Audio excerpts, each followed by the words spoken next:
Hello friends, welcome to BDRT tutorial. In this video we will be covering up major differences between AS16 and Ind AS 23. So before starting this lecture, I would like to share an important information to all those viewers who are watching this video that I have renamed my channel as BDRT tutorial due to some copyright issues, and I will be posting my previously recorded videos link in today's video description box for both Hindi as well as in English. जो भी viewers इस video को हिंदी में देखना चाहते हैं, Hindi video का link मैंने डिस्क्रिप्शन बॉक्स में डाल दिया है. So without further ado, let's just start. So basically there are 6 major differences between existing AS16 and the newly incorporated Ind AS 23. And in the remaining slides, I will be explaining one by one those major differences in detail. So in AS16, as we know that the borrowing cost will include the borrowings which is related to inventories that take substantial period of time for its acquisition, production or construction.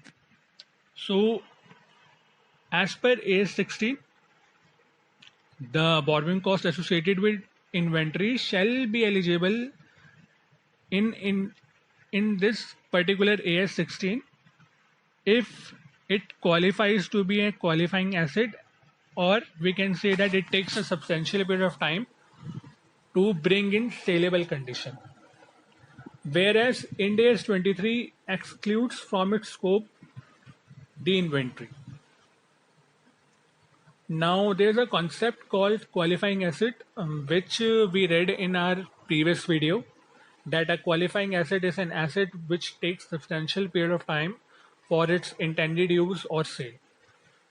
So AS16 requires an entity to apply borrowing cost which are directly attributable to the acquisition, construction or production of qualifying asset, which is measured at fair value. Whereas Ind AS 23 does not contain such provisions.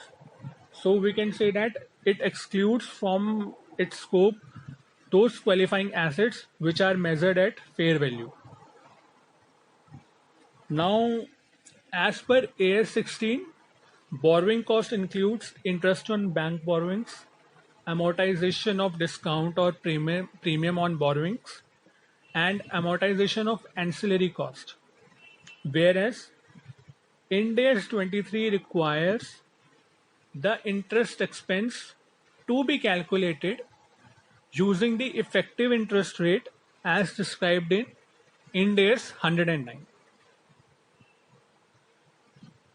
There's a concept called substantial period for the purpose of defining a qualifying asset.